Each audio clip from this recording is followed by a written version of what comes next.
Gusto mo bang magbenta online?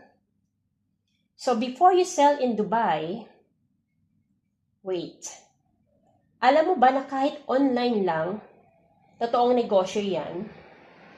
Let's say kahit nasa bahay ka, kahit Shopee sa Philippines, Lazada, or Amazon and Noon, kung kumikita ka, business ka na. At lahat ng business dito sa Dubai, may legal responsibility. Hindi ka pwedeng basta magbenta na walang license. Hindi to para takutin ka, para protektado ka bilang seller.